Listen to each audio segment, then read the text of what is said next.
Chapitre 11. Elle mange, dit Marthe. Toutes les trois? Oui, mais celle qui mange le plus, c'est la petite. Et vos hommes? Ils dorment. Quand je t'ai vu arriver, j'ai eu peur que tu viennes nous chercher pour Jacou.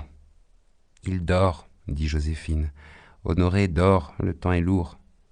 Je crois, dit Marthe, que le mauvais est passé. Et le cerf? Il est venu ronfler au joint de la porte. Il leur a déjà parlé, il est parti vers le bois. Elles l'ont entendu. C'est depuis qu'elle mange. Marthe s'assit, il faisait chaud. Un gros nuage immobile était en train de pourrir au milieu du ciel plein de soleil. « Je suis lasse. »« Vous êtes bien heureuse, dit Joséphine. »« De quoi ?»« Je voudrais être lasse, dit Joséphine, me coucher n'importe où, dormir et ne penser à rien. Mais qu'est-ce que tu as ? Je n'ai pas de tranquillité. Mais nous allons avoir le bonheur, Joséphine. Quel bonheur, Marthe. Comment quel bonheur, bonté de Dieu. Mais ne parlez pas si fort, ils dorment. Tu me ferais mettre en colère, dit Marthe, à voix basse. Elle souriait. Elle lissa ses deux ailes de cheveux gris du plat de sa main. Il a fallu que tu sois rudement bien avant pour que tu ne saches pas de quoi on veut parler maintenant quand on dit le bonheur. Vous savez bien, Marthe, que je n'ai jamais été heureuse. Tu m'obliges à te dire des choses dures. Vous avez été toujours très douce avec moi, Marthe. Nous sommes restés longtemps sans nous voir. Aujourd'hui, j'avais envie que vous me parliez, c'est pourquoi je suis venue.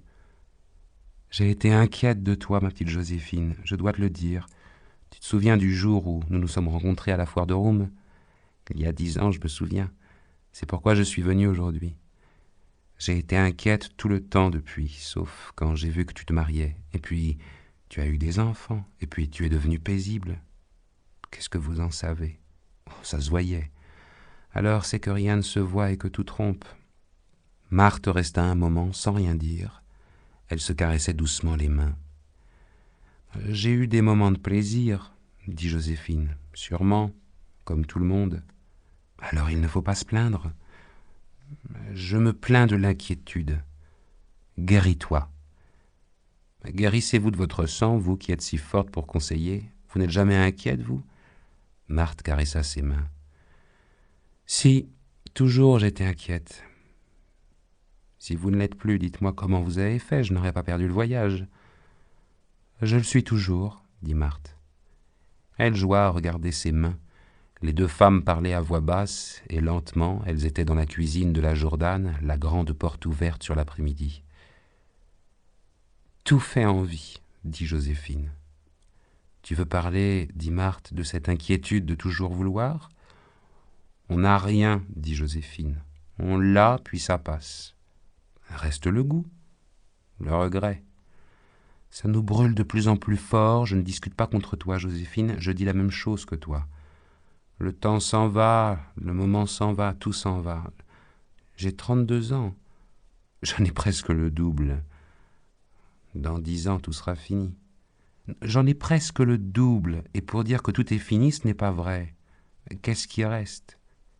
L'envie, Joséphine. Je ne t'attendais pas aujourd'hui, continua Marthe au bout d'un moment. J'étais paisible, j'étais allé les voir dormir, Jourdan dort, Bobby dort, le cheval dort. J'avais un peu de souci encore pour les biches, elles ne mangeaient pas. Maintenant elles mangent. Je me suis senti paisible, calme, sans inquiétude, vide. Alors, je t'ai entendu marcher, tu es entrée, tu as dit « Bonjour Marthe ». Mais ça m'arrive 10 fois par jour, Marthe. Un moment de calme, un moment de paix, un moment où rien, plus rien ne fait mal, et puis quelque chose entre et dit « Bonjour, Joséphine ». Je me demande, dit Marthe, si ça n'est pas obligé. Je crois qu'on est obligé. Pourquoi, Marthe ? Regarde, si les autres choses sont obligées. Parce que, Joséphine, si on regarde bien, si on pense que, depuis mes premières jupes longues, moi, je me souviens, et quand je dis depuis mes premières jupes longues, je dis mal. Depuis avant, depuis tout le temps, pour mieux dire. Mais à des moments de la jeunesse, on s'en rendait mal compte. Oui, c'est obligé. Tu veux parler de quoi ? L'inquiétude, toujours attendre, toujours vouloir, avoir peur de ce qu'on a, vouloir ce qu'on n'a pas, l'avoir, et puis tout de suite avoir peur que ça parte. et puis savoir que ça va partir d'entre nos mains. Et puis ça part d'entre nos mains, j'allais dire comme un oiseau qui s'échappe. Non, comme quand on serre une poignée de sable, voilà. Ça, je crois que c'est obligé, qu'on l'a en naissant, comme les grenouilles qui, en naissant, ont un cœur 3 fois plus gros que la tête. Oh, ce n'est pas vrai. Quoi? En naissant, les grenouilles n'ont que de la tête et rien de corps. Une chose comme du verre. Dedans, le cœur est tout petit, juste comme une puce rouge. Joséphine, si tu crois que c'est en rondeur que je veux dire, le cœur a 3 fois plus de vouloir, et quand la grenouille est grosse, la tête est restée la tête, mais le cœur est devenu si gros qu'on le voit battre à travers leur dos, et il est plus gros qu'une noix. Je sais ce que je dis, ma fille. Parlez bas. Mais n'aie pas peur, on ne risque pas de les réveiller, ils sont fatigués. Ils sont comme le cheval. Ils se sont menés loin tous ensemble. Écoutez, je crois qu'ils bougent là-haut. Je ne crois pas. Taisez-vous, Marthe, écoutez. C'est Jourdan, il est couché sur le dos, il ronfle, ça lui arrive quand il est fatigué et qu'il va chercher son sommeil bien profond. Je suis allé les voir tout à l'heure, tous les deux, enfin tous les trois. Bobby est couché sur le côté, le nez presque écrasé sur l'oreiller, la bouche entr'ouverte, et il bave un peu, les paupières entr'ouvertes comme les enfants qui ont les vers. Si tu le voyais, il fait un effet d'enfant. N'aie pas peur. Laisse-moi parler, je sais qu'ils dorment. Marthe, est-ce que vous avez confiance? En quoi? Dans ce qu'ils vont faire? Oui? Vous croyez tout ce qu'ils vous ont dit? Ça s'est déjà trouvé tout vérifié? Non, pas du tout. Qu'est-ce que tu as à lui reprocher? Je ne l'ai même plus vu depuis le dimanche où on a mangé ici. Tu as quelque chose à reprocher? Non, je vous dis. Si. Oui, je voudrais savoir ce qu'il veut faire. Je suis vieille. Qu'est-ce que vous voulez dire? Oh, je me parle. J'ai compris tout de suite ce qu'il voulait faire, et c'est parce que j'ai perdu ce que tu as et que l'envie est restée. Vous voulez parler de l'inquiétude? Je veux dire que j'ai envie de m'aplatir comme de l'eau de source. Qu'est-ce que vous voulez dire, Marthe? Dites-le. J'entends que la maison est calme et il n'y a plus de bruit, ni dans les champs, ni dans le ciel. Le vent passait très haut, au moins à 2 kilomètres au-dessus de la terre. C'était un vent montagnard, mais à un moment il s'abaissa. Il rencontra le gros nuage, il commença à le varloper à grands coups, toujours silencieusement, et le ciel fut bientôt plein de duvet, comme si là-haut on s'était mis à plumer une oie. Une pluie d'ombre tomba sur la terre, les gouttes étaient larges comme des champs, elles couvraient chacune des bosquets d'arbres ou des prés, des sommets ou des flancs de collines. Les ombres marchaient sur la terre. Ce qui était couvert l'instant d'avant se découvrait. Les peupliers luisants s'arrêtaient de brûler avec leurs flammes froides. L'ombre passait. Au bord de la forêt Grémone, il y avait un champ de verveine. C'était un endroit solitaire.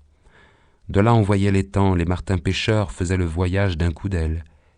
Ils venaient dormir au frais, sous les feuilles velues. Il y en avait parfois plus de 50 accroupis sous l'herbe. Le soleil faisait luire le poil des feuilles et le petit liseré d'œil que les martins pêcheurs gardent ouvert même quand ils dorment. Quand le fond de l'herbe était bleu, ce n'était pas l'ombre mais l'aile d'un oiseau, cette verveine perlée à l'odeur fine et pénétrante.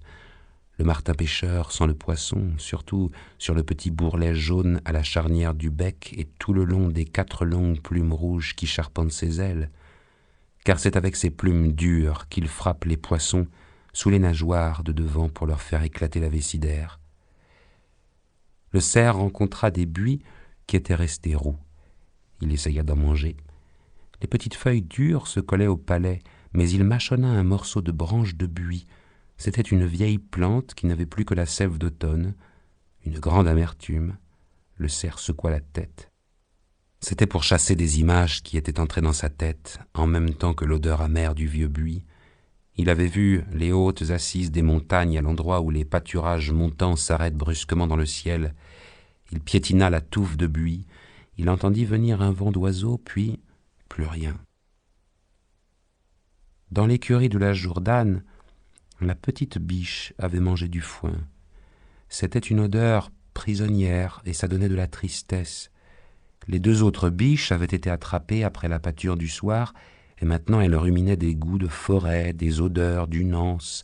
Elles en étaient tout ensommeillées, c'était pour ça qu'elles ne touchaient pas au foin et que la glande des larmiers était pleine de larmes prêtes à couler dès que le grand sommeil serait là. La petite biche s'approcha de la porte. Elle sentit que derrière cette porte, il y avait de l'air libre. C'était une étrange sensation au tendre de l'épaule et sous les cuisses. Les muscles des jambes se tendaient. Elle essaya de bêler, elle n'avait que sa voix d'amour. Les 2 autres biches se réveillèrent. Le gros cheval continua à dormir. La petite biche se coucha près de la porte.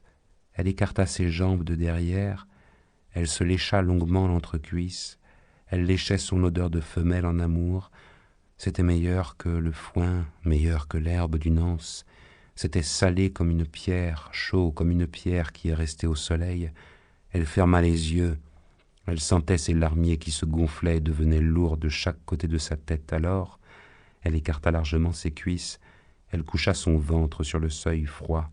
Elle allongea sa tête et elle renifla sous la porte l'air qui venait du dehors.